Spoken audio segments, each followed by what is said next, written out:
are immensely privileged and honored to have with us Ms. Mamta Pandey, who is the Senior Research Fellow at Indira Gandhi National Centre for the Arts Conservation Laboratory, Ministry of Culture, Government of India, as a distinguished chief guest. She works for the conservation of printed rare books, manuscripts and ethnographic objects and conservation of other art objects for other departments inside the IGNCA. Ms. Mamta also helps in the reorganization of storage with a collection of art objects at Janpada Sampada Division in IGNCA, along with organizing various exhibitions at IGNCA and taking care of the exhibits before and after the exhibition.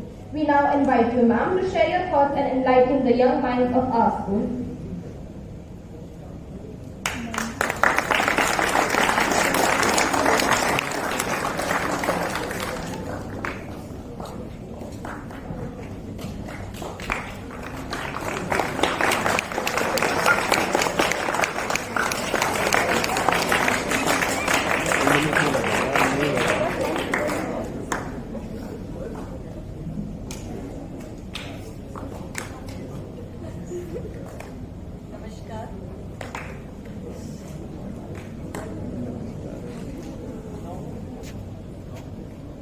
Very warm welcome to our distinguished chief guest, Ms. Mamta Pandey, who is an art conservator and sculpture artist.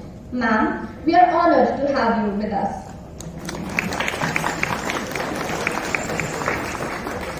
Our mother's most celebrated work.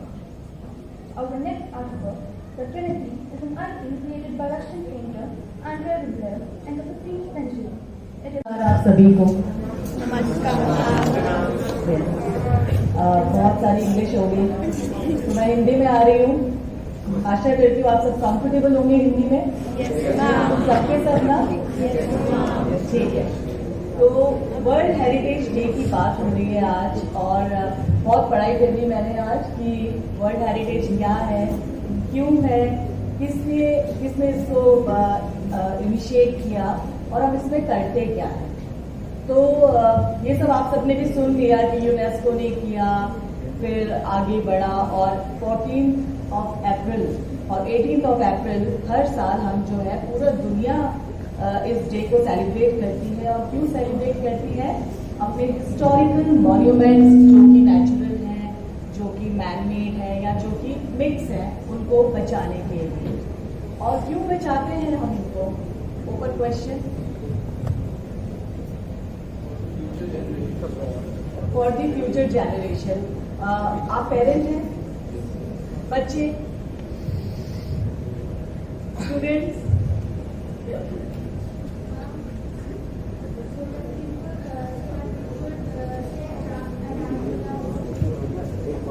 ठीक है, बहुत अच्छा answer है आपका भी sir और बेटा आपका भी। तो चलिए मैं ना थोड़ा सा इसको अलग करती हूँ, ठीक है। आपने बात की कि हमारे पूरी दुनिया में कितने सारे मॉन्यूमेंट्स हैं, आपने बहुत सारी पिक्चर्स मुझे दिखाई, आपने एम.एफ. हुसैन की पेंटिंग दिखाई, जामिनी रॉय की पेंटिंग दिखाई, आपने स्कल्पचर दिखाया। अब हम कुछ हिडन हेरिटेज को ढूंढते हैं, ठीक है। Any guesses? इनके अलावा भी हेरिटेज होता है?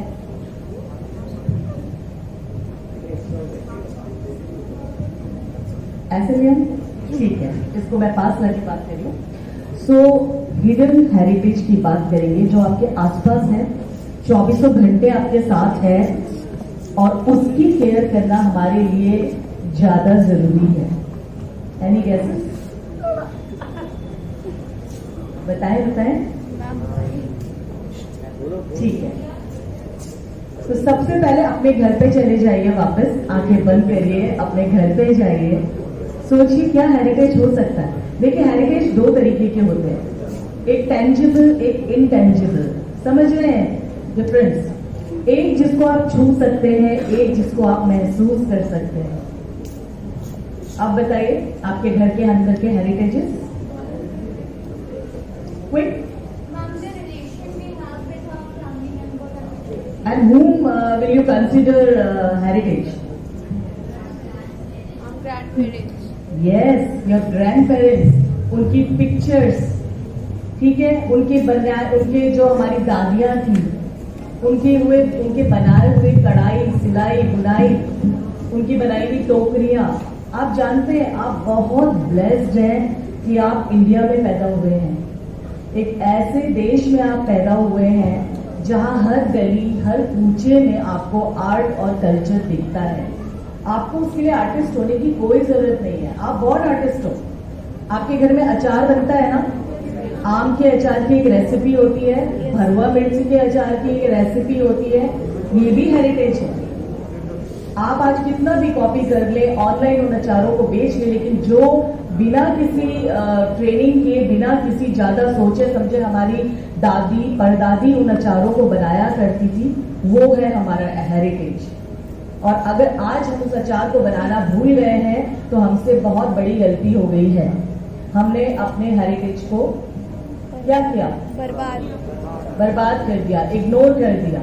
और आपको एक हैरानी की बात बताऊं, मैं जिस प्रोफेशन में हूं, मैं एक आर्ट कंजर्वेटर हूं। चलिए थोड़ा सा अपने बारे में बताती हूँ। मैं एक आर्ट कंजर्वेटर हूँ। आप ही की तरह स्टूडेंट थी और क्लास 11th में मैंने ले लिया ह्यूमैनिटीज। बहुत दुख हो गया मेरे आसपास के लोगों को, ना डॉक्टर बनेगी, ना इंजीनियर बनेगी, लड़की बनेगी क्या? ठीक है, वहीं से डिस्क्रिमिनेशन शुरू हो गया मेरा। और उसके बाद जब मैंने 12th पास किया तो ये चिंता हो गई कि अब ये बच्ची करेगी क्या? चलो बीए करवा देते, फिर शादी तो हो ही जाएगी। But it was a challenge for me. मुझे सबको बताना था कि ये बहुत गलत है। आज समय बहुत अलग है बच्चों, और जो मेरा समय था वो समय ह्यूमैनिटीज वालों के लिए नो था। हमारे दो ही अगर हमें कुछ जॉब करना था तो हम टीचर बन सकते थे, वो भी अगर हमें घर से अलाउ हो जाता, और या हमें शादी करके चुपचाप अपने घर हिम्मत करके एक प्रोफेशन चुना जो कि 5 ईयर डिग्री कोर्स था आफ्टर 12th, जिसको बोलते हैं BFA, bachelor of fine arts. आप सबने सुना होगा अगर आप ह्यूमैनिटीज या आर्ट से थोड़ा भी इंटरेस्ट रखते हैं तो। इन 5 साल के कोर्स में आपको प्रॉपर ट्रेनिंग दी जाती है। आपको एक स्पेशलाइज्ड या तो पेंटर बना दिया जाता है, या मूर्तिकार बना दिया जाता है, या कमर्शियल आर्टिस्ट बना दिया जाता है, जो कि एडवर्टाइजमेंट बनाते हैं, मीडिया वाले जो लोग होते हैं। ठीक है, तो जब इसमें भी चुनने की बारी आई तो मुझे मन हुआ मूर्तिकार बनने का, स्कल्पचर आर्टिस्ट बनने का, जिसकी पढ़ाई सबसे टफ थी। और मुझे यही बोला गया, जब मैं सेलेक्ट कर रही थी सब्जेक्ट, तो मुझे यही बोला गया कि आप पेंटिंग सेलेक्ट कीजिए मैम, या कमर्शियल सेलेक्ट कीजिए। स्कल्पचर आर्टिस्ट बनना लड़कियों के लिए ठीक नहीं है, पत्थर और लकड़ी तोड़नी पड़ेगी। मैंने वो चुना और अपनी पढ़ाई खत्म करने से पहले 5th ईयर तक मैंने अपना शो कर दिया था। और उसके लिए अंदर से बहुत डर जाती थी कि कर पाऊंगी या नहीं कर पाऊंगी, लेकिन कर देती थी। और उसके बाद आया मेरा मास्टर्स का टाइम, और फिर आई मैं दिल्ली, और दिल्ली में आके मैंने नेशनल म्यूजियम इंस्टीट्यूट से मास्टर्स किया, कंजर्वेशन ऑफ आर्ट ऑब्जेक्ट्स। ये एक बहुत ही बेबी कोर्स है हमारे भारत के अंदर, इसकी एक शुरुआत हो रही है। लेकिन सच बताऊं, अगर आपको थोड़ा सा भी इंटरेस्ट है कल्चर में, आर्ट में, ह्यूमैनिटीज में, और अगर आपने इस कोर्स को कर लिया, बहुत कठिन है, इसका एंट्रेंस भी इजी नहीं है, लेकिन अगर आपने इसको कर लिया फिर आप पलट के नहीं देखेंगे, लोग खुद आपके पास आएंगे, आपको कहीं जाना नहीं पड़ेगा। तो जब ये कोर्स मैंने खत्म किया, करने के बाद मेरी जो पहली नौकरी लगी वो लगी प्रधानमंत्री कार्यालय में। और वहाँ जो उनका कार्यालय था, जो ये जितने भी हमारे मॉन्यूमेंट्स हैं ना, जिनको अभी आप दिखा रहे थे, लाल किला, कुतुब मीनार, ताजमहल, ये मेरा वर्किंग स्टेशन होते हैं।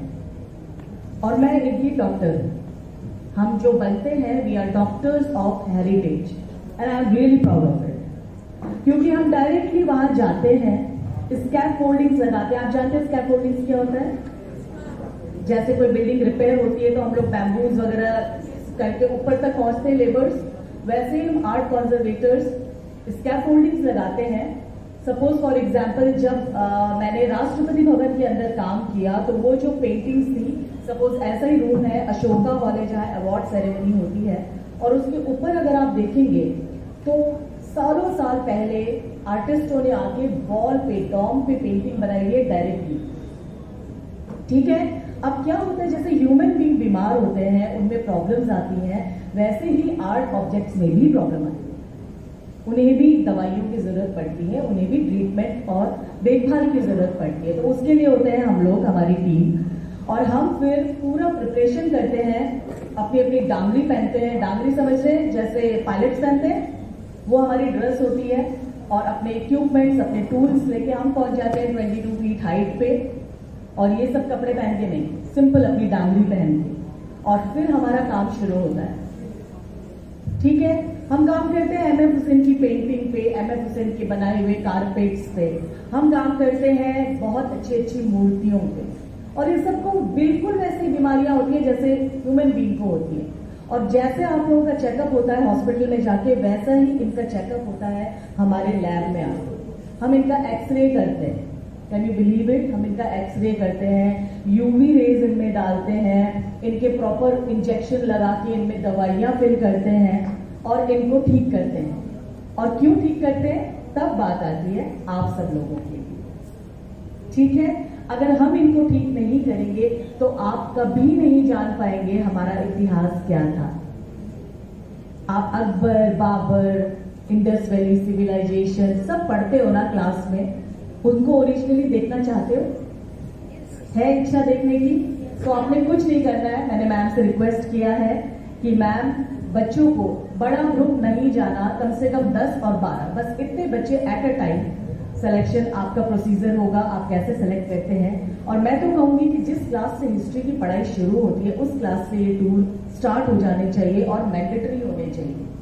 कि आज आपने इंडस वैली सिविलाइजेशन पहली बार क्लास में पढ़ा, आपकी मैम ने आपको बुक से पढ़ाया, आपकी मैम उसमें आपको ये भी दिखाएंगी इंडस वैली सिविलाइजेशन में पॉटरी यानी कि घड़े होते थे, इंडस वैली सिविलाइजेशन में ये मूर्ति होती थी, हाँ, एक डांसिंग फिगर होती थी। जाना नेशनल म्यूजियम, और वहां एक गैलरी है इंडस वैली सिविलाइजेशन। जो आपने किताब में देखा, अब आप उनको ओरिजिनली वहां जाके देखिए। वहां आपको गाइड्स मिलेंगे। अगर आप, मुझे पता चलेगा तो मैं खुद आप लोगों को गाइड करने आऊंगी, और मैं आपको दिखाऊंगी कि कैसे वो ऑब्जेक्ट एक्चुअल में है और कैसे हम लोगों ने उन्हें बचाया है। ठीक है, तो हमारी टीम होती है। सबसे पहला जो काम होता है वो एक आर्कियोलॉजिस्ट का काम होता है। आर्कियोलॉजिस्ट साइट पर जैसे उसे पता चलता है कि भाई देश के किसी एक कोने में या विदेश में कहीं भी एक कोने में कोई जगह ऐसी है जहां ऐसा लगता है अगर खुदाई करेंगे तो पूरा का पूरा शहर निकल के आ जाएगा, या कोई मूर्ति निकल आएगी, या कोई सोने के सिक्के घड़े के अंदर निकल आएंगे, गहने निकल आएंगे, जो कि बहुत निकलते हैं, बहुत कॉमन है हमारे देश में, तो है ना। तो उसके लिए आर्कियोलॉजिस्ट की टीम जाती है, वो वहां खुदाई करती है, साइंटिफिक उनका तरीका होता है। खुदाई करने के बाद वो ये ऑब्जेक्ट्स सौंपते हैं हमें, क्योंकि हम उनके डॉक्टर हैं। तो क्योंकि वो इतने सालों से दबे हैं, उनकी केयर नहीं हुई है, तो हम उनका चेकअप करते हैं। चेकअप करने के बाद उनका इलाज डिसाइड करते हैं, उनका इलाज करते हैं, और उसके बाद हम उसे सौंप देते हैं म्यूजियम स्टाफ को, जिन्हें कहा जाता है म्यूजियोलॉजिस्ट। और वो म्यूजियोलॉजिस्ट जो है इन आर्ट ऑब्जेक्ट्स को पहुंचाते हैं आप लोगों के लिए। कुछ वो डिस्प्ले कर देते हैं, जो आप म्यूजियम में अक्सर देखते हैं, डिस्प्ले होते हैं चीजें, और कुछ वो अपने स्टोर में रख लेते हैं और रिपीटेडली उनको घुमाते रहते हैं। उनको अलग अलग टाइम पे अलग अलग ऑब्जेक्ट्स को गैलरी में डिस्प्ले करते हैं ताकि आप लोग जाएं। और वहाँ हर म्यूजियम में गाइड होता है, ऑडियो गाइड होता है। अगर आप किसी से सुनना पसंद नहीं है तो आप ऑडियो गाइड लगाइए, और वो भी पसंद नहीं है तो लेबल्स लगे होते हैं, आप उनको पढ़िए और आपको अपने आर्ट के बारे में सब कुछ पता चल जाएगा।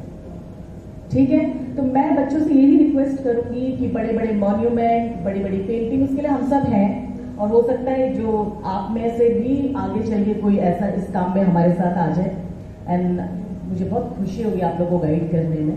ठीक है, लेकिन सबसे पहले अपने घर के अंदर के हेरिटेज को वैल्यू करिए प्लीज।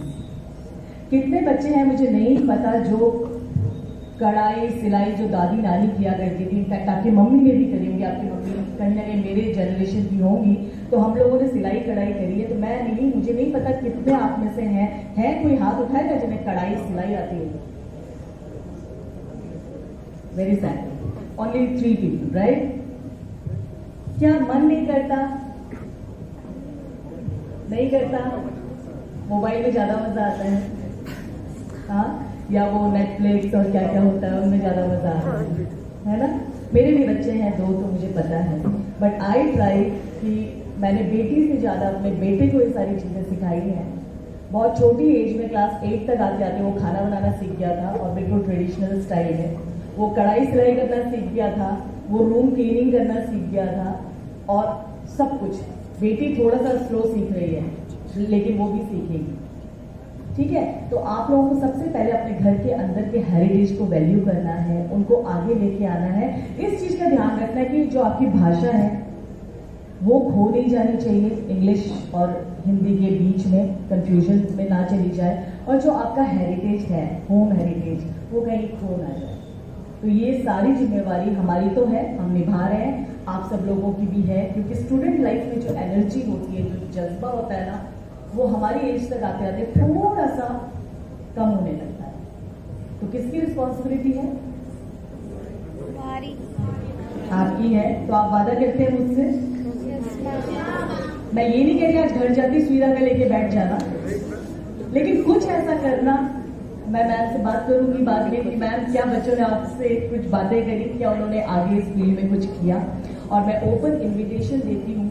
इस वक्त मैं काम कर रही हूँ craft museum, national craft museum Delhi में। वहाँ मैं आर्ट कंजर्वेटर की तरह काम कर रही हूँ। तो आप आए, जो भी बच्चे फैमिली के साथ आना चाहे फैमिली के साथ आए, स्कूल के साथ आना चाहे स्कूल के साथ आए, मुझे कांटेक्ट करें। मैं आपको पर्सनली हर गैलरी दिखाऊंगी, हर आर्ट ऑब्जेक्ट्स आपको उनको समझाते हुए आपको पूरा एक राउंड ट्रिप दूंगी। और इसके अलावा राष्ट्रपति भवन के लिए भी मैम से मेरी बात हुई है। राष्ट्रपति भवन म्यूजियम जिसमें मेरी ही कुलीग काम करती है, मैं उससे रिक्वेस्ट करूंगी कि वो आप लोग के लिए एक विजिट वहाँ प्लान करें। लेकिन मैम रिक्वेस्ट यही है कि बहुत ज़्यादा भीड़, क्योंकि उसमें क्या होता है, हम बच्चों का भी मन नहीं लगता और कहीं ना कहीं हम भी कंफ्यूज हो जाते हैं। तो जब छोटे ग्रुप में भले 3 ट्रिप लग जाए, 4 ट्रिप लग जाए, लेकिन छोटे छोटे ग्रुप में हो, तो इसके लिए आप जब चाहें मैं आपको नंबर्स देते जाऊंगी। तो थैंक यू सो मच और टच में रहिएगा। लास्ट जाते हुए एक चीज बता दूं, मेरा एक चैनल है, यूट्यूब चैनल, जिसका नाम है बोलती कहानियां बाय ममता भट्ट। ठीक है, सब्सक्राइब करिएगा। और इसमें मैं आर्ट एंड कल्चर को प्रमोट करती हूँ। उसमें कहानियां भी होती हैं, उसमें कुछ फैमिली ब्लॉग्स भी होते हैं। अगर फैमिली ब्लॉग है तो मैं ट्रेडिशनल अपने फूड को उसमें बता